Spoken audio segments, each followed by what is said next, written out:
Tu te réveilles et la première chose qui traverse ton esprit, c'est son visage. Avant même d'ouvrir les yeux, il est là. Tu sens ce petit pincement dans la poitrine, cette sensation lourde, familière, presque physique. Tu essaies de penser à autre chose. Tu te lèves, tu regardes ton téléphone, mais ton cerveau, lui, n'a pas reçu l'ordre d'arrêter. Il te ramène toujours au même endroit. Un mot, une chanson, un souvenir, et tout se rallume. Comme si ton esprit refusait de tourner la page. Et tu te dis, pourquoi je n'arrive pas à passer à autre chose? Pourquoi je n'arrive pas à arrêter d'y penser? Ce n'est pas juste de la nostalgie, c'est une boucle, une spirale. Tu revis les mêmes moments encore et encore. Tu réécris les conversations, tu imagines des fins différentes. Parfois, tu te convaincs que tu t'en fiches, et 2 minutes plus tard, tu replonges. C'est épuisant, humiliant même, parce que tu sais que cette personne n'est plus là, qu'elle a probablement avancé, mais ton cerveau, lui, reste coincé. Il cherche encore la présence, la chaleur, la validation. Il tourne en rond dans un vide qu'il n'arrive pas à remplir. Tu t'endors en pensant à ton ex, tu te réveilles avec son nom dans ta tête. Tu crois que ça va s'arrêter, mais non. C'est comme si ton corps tout entier avait mémorisé l'amour, le manque, la douleur. Comme une dépendance émotionnelle. Et c'est exactement ce que c'est. Ton esprit est accro à ton ex. Pas par choix, pas parce que tu veux souffrir, mais parce que ton cerveau a été programmé pour revenir vers ce qui t'a donné le plus de sensations. L'amour, la passion, la peur, la perte.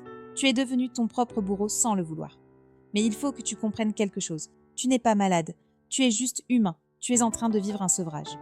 Tu ne t'es pas seulement séparé d'une personne. Tu t'es séparé d'un système émotionnel complet. Et ce système, ton cerveau essaie de le redémarrer en t'envoyant des images, des souvenirs, des regrets. Parce qu'il veut revivre ce qu'il connaissait, même si ça te fait mal. C'est là que la boucle devient toxique. Tu crois que tu te souviens parce que tu tiens encore à ton ex, mais souvent tu te souviens simplement parce que ton cerveau ne supporte pas le vide. Alors, aujourd'hui, on va parler de ça. Pas de clichés comme « le temps guérit tout ». Non, on va parler de rééducation mentale, de comment couper le flux, comment reprendre la main sur ton propre esprit. Parce que penser à ton ex jour et nuit, ce n'est pas une preuve d'amour, c'est une alarme. C'est ton corps qui dit « je n'ai pas encore retrouvé l'équilibre ». Et cet équilibre, on va le reconstruire.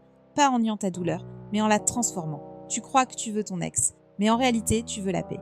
Tu veux te libérer de cette obsession qui t'étouffe, de cette douleur qui s'invite partout, même dans les moments où tu devrais respirer. Tu veux reprendre le contrôle de ton esprit, de ton temps, de ta vie. Et la vérité, c'est que tu le peux. Pas demain, pas dans des mois, maintenant. Parce que le pouvoir de tourner la page ne se trouve pas dans l'oubli, mais dans la maîtrise. Et cette maîtrise, tu vas la reprendre, une pensée à la fois. Ton cerveau n'est pas ton ennemi. Il n'a pas de mauvaises intentions. Il veut juste te protéger, te garder vivant. Et pour lui, ce que tu vivais avec ton ex, c'était la sécurité. Même si la relation était douloureuse, même si elle était déséquilibrée, ton esprit y trouvait une forme de stabilité émotionnelle. Aujourd'hui, il panique. Il est en manque. Il te pousse à penser à ton ex, non pas pour raviver l'amour, mais pour apaiser cette angoisse du vide. Tu es comme un toxicomane qui cherche sa dose de souvenirs. Et chaque fois que tu cèdes, tu alimentes la boucle. Penser à ton ex te soulage 2 minutes, puis la douleur revient plus forte. C'est le piège de l'attachement. Tu confonds absence et perte, alors qu'en réalité, c'est ton identité que tu dois redéfinir. Pendant la relation, tu t'étais construit autour de l'autre. Maintenant, tu dois te reconstruire autour de toi. Et ton esprit, qui n'a pas encore appris cette nouvelle carte, continue de marcher dans les anciennes routes. C'est normal, c'est mécanique, mais ce n'est pas définitif. Tu peux lui apprendre de nouveaux chemins. Il suffit d'arrêter de le juger, de cesser de te dire que tu es faible. Tu n'es pas faible, tu es en apprentissage. Quand tu penses à ton ex, tu crois que c'est de l'amour. Mais souvent, c'est de l'habitude. Une habitude neuronale. Comme quelqu'un qui rentre chez lui sans y penser, ton esprit retourne là où il a vécu le plus d'émotions. C'est une mécanique d'association. Et comme toute habitude, elle peut se désapprendre. Mais il faut la remplacer. Tu ne peux pas juste dire « je ne veux plus y penser ». Le cerveau ne comprend pas la négation. Il faut lui donner un autre centre d'intérêt, un autre carburant. Ce n'est pas ne plus penser à ton ex, c'est penser à autre chose, à toi, à ton futur, à ta vie. Et plus tu nourris ces nouvelles directions, plus l'ancienne route se ferme d'elle-même. Ce vide que tu ressens, cette absence qui te dévore, elle n'est pas là pour te punir. Elle est là pour t'enseigner. Elle t'oblige à faire face à toi-même. Tu t'étais défini à travers une relation. Et maintenant, tu dois exister sans ce miroir. Le vide est la matrice de ta renaissance. Ce n'est pas un gouffre, c'est un champ en friche. Et c'est dans ce silence que tu vas redécouvrir qui tu es. Tu n'as pas perdu ton ex. Tu as perdu l'endroit où tu te cachais de toi-même. Et ça, c'est une bénédiction. Déguisée. Chaque fois que tu penses à ton ex, tu lui donnes ton énergie. Tu nourris une image, une ombre, quelque chose qui n'existe plus. Il faut que tu te réappropries ton attention. Parce que ton attention, c'est ton pouvoir. Ce sur quoi tu la poses, tu le renforces. Alors, dès qu'une pensée surgit, ne la combats pas, mais redirige-la. Respire, recentre-toi, bouge ton corps. L'attention, c'est comme une lumière. Éclaire autre chose, et l'ombre disparaît d'elle-même. Tu ne veux pas ton ex, tu veux ce que tu ressentais à travers lui. La sécurité, la tendresse, l'importance. Tout ça, tu peux le recréer, mais pas en dehors de toi. Tu dois redevenir ta propre source. Ce que tu attendais qu'il ou elle t'apporte, donne-le-toi. C'est comme apprendre à respirer sans tuba. Au début, c'est inconfortable, mais très vite, tu te rends compte que tu n'as besoin de personne pour respirer profondément. Tant que tu continues de raconter la même version de ton passé, celle où tu as perdu, souffert, échoué, ton esprit restera prisonnier. Il faut réécrire, pas pour mentir, mais pour donner un sens différent. Tu ne dis plus « on m'a brisé », tu dis « on m'a révélé ». Tu ne dis plus « j'ai perdu », tu dis « j'ai appris ». Et petit à petit, ton histoire devient une force, pas une blessure. Ton obsession est aussi physique. Ton corps garde la mémoire des gestes, des odeurs, des sons. Tu dois réinitialiser cette mémoire. Bouge, respire, marche. Le mouvement libère les fixations mentales. Chaque respiration consciente est une micro-victoire sur le passé. Chaque pas que tu fais, c'est un pas en dehors du souvenir. Parfois, tu ne guéris pas parce qu'une partie de toi ne s'y autorise pas. Comme si aller mieux, c'était trahir ce que tu as vécu. Mais aller mieux, ce n'est pas oublier. C'est honorer. Tu n'effaces rien. Tu transformes. Tu ne renies pas ton ex. Tu te choisis toi. Et ce choix-là, c'est le vrai acte d'amour. Tu pensais que ton ex était ton centre. Mais la vie ne tourne pas autour d'une personne. Elle tourne autour de ta capacité à créer, à apprendre, à te reconnecter à quelque chose de plus grand que toi.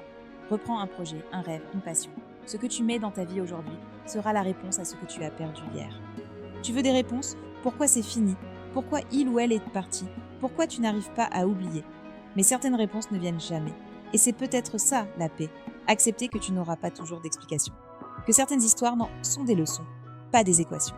Tu n'as pas besoin de tout comprendre pour guérir. Tu as juste besoin de continuer à avancer.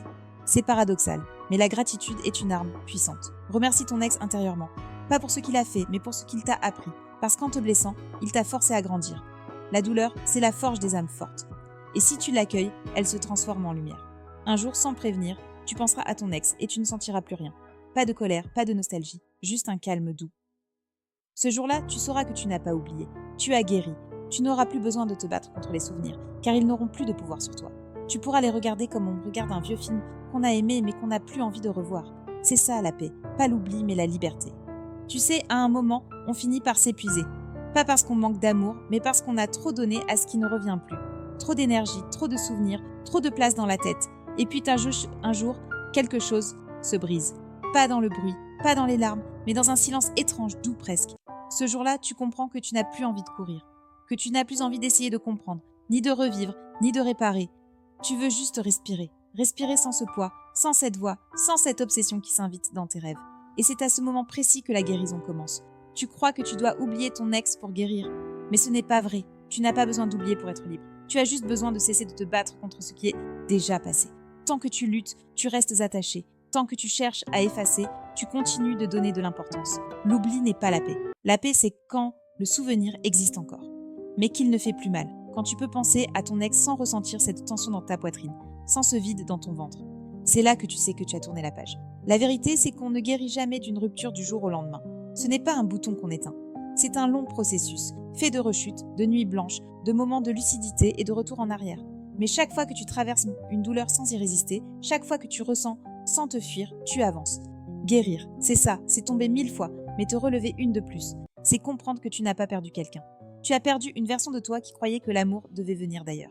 Il faut que tu saches que ce que tu vis maintenant n'est pas une faiblesse. C'est une transition. Tu es en train de redevenir ton propre refuge. Et c'est dur, oui, parce que tu apprends à exister sans béquille. Tu apprends à marcher seul, à respirer seul, à sourire seul. Mais c'est dans cette solitude que tu redeviens complet. Parce que la dépendance, même déguisée en amour, finit toujours par te voler ta paix. Et la paix, c'est ce que tu mérites. Arrêter de penser à ton ex jour et nuit. Ce n'est pas effacer l'amour, c'est le purifier. C'est reprendre tout ce que tu avais donné, morceau par morceau. L'attention, l'énergie, la tendresse, la force. C'est te dire « je t'aime encore, mais je m'aime plus ». C'est la phrase la plus courageuse que tu puisses prononcer, parce qu'aimer quelqu'un ne signifie pas lui appartenir. Et se libérer de quelqu'un ne signifie pas le détester. Ça veut dire simplement « merci pour ce que tu m'as appris, mais je continue sans toi ». Un jour, tu repenseras à cette période de ta vie et tu te diras « j'ai survécu à ça ». Tu réaliseras que tu as tenu, même quand tout te tirait vers le fond. Tu comprendras que tu étais plus fort que tu ne le croyais. Et tu ressentiras une fierté calme, celle de quelqu'un qui a traversé le feu sans perdre son âme. Parce que oui, l'amour t'a brûlé, mais il t'a aussi forgé. Et cette forge, c'est ta renaissance. Tu sais, on passe souvent notre temps à vouloir comprendre pourquoi l'autre est parti, pourquoi il n'a pas vu notre valeur, pourquoi il n'a pas choisi de rester. Mais la vraie question, c'est est-ce que toi, tu t'étais choisi? Est-ce que tu t'étais donné toute l'attention, toute la douceur, toute la fidélité que tu offrais? Peut-être pas. Peut-être que cette rupture, ce n'est pas une punition, mais un rappel que ton amour le plus profond doit d'abord être tourné vers toi. Parce que c'est là que tout commence. Le jour où tu arrêtes de penser à ton ex, ce n'est pas parce que le souvenir disparaît, c'est parce que ton monde redevient vaste, parce que tu regardes à nouveau le ciel sans chercher un visage dedans, parce que tu respires sans ce nœud dans la gorge, parce que tu sens la vie couler dans tes veines sans avoir besoin que quelqu'un te regarde. Ce jour-là, tu n'auras plus besoin d'oublier, tu auras transcendé. Et je veux que tu saches quelque chose. La paix ne vient pas d'un déclic, mais d'une série de petits choix. Choisir de ne pas stalker. Choisir de respirer quand l'envie de replonger te prend. Choisir de marcher au lieu d'écrire. Choisir de dormir plutôt que de revivre. Chaque fois que tu choisis ta paix, tu gagnes un bout de toi. Et plus tu choisis ta paix, plus la douleur s'efface. Pas parce qu'elle disparaît, mais parce qu'elle n'a plus sa place dans ton cœur. Alors aujourd'hui, choisis-toi. Pas parce que ton ex t'a rejeté, mais parce que tu mérites de te récupérer. Tu mérites de te sentir à nouveau complet. Tu mérites d'être libre de ton propre esprit. Ne laisse pas ton passé continuer à contrôler ton présent. La rupture, c'est la fin d'un chapitre, pas de ton livre. Et le reste, c'est toi qui l'écris. Avec des mots nouveaux, des rêves nouveaux, des amours nouveaux. Tu n'as pas besoin d'oublier pour recommencer. Tu as juste besoin d'arrêter de t'accrocher à ce qui est déjà parti. Parce que plus tu tiens à une image, plus tu t'éloignes de ta réalité.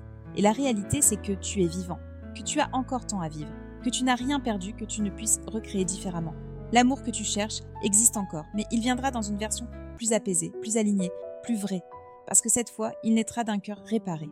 Arrêter de penser à ton ex, ce n'est pas un effort mental. C'est un acte de tendresse envers toi-même. C'est un « je me rends ma liberté ». C'est un « je me rends ma lumière ». Et quand tu en arriveras là, tu verras que tu n'as jamais perdu l'amour. Tu l'avais juste prêté à quelqu'un qui ne pouvait pas le porter. Maintenant, tu le reprends. Tu le poses dans tes mains. Et tu te promets de ne plus jamais le donner au détriment de toi-même. Tu es en train de redevenir entier.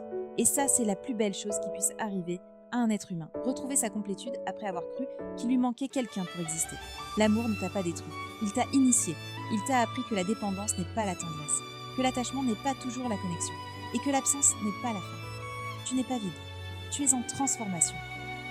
Alors arrête de compter les jours depuis la rupture. Commence à compter les jours depuis ta renaissance. Chaque matin où tu choisis de ne plus replonger, chaque soir où tu t'endors sans douleur, c'est une victoire. Tu n'as pas besoin de prouver à ton ex que tu vas bien. Tu n'as pas besoin de montrer à qui que ce soit que tu as tourné la page. Ta seule mission, c'est d'être en paix. Et cette paix, elle commence là, maintenant, en toi. Ferme les yeux, respire, laisse partir, tu ne perds rien. Tu te retrouves, tu ne dis pas adieu à ton ex, tu dis bonjour à toi-même. Et c'est la plus belle histoire que tu écriras jamais.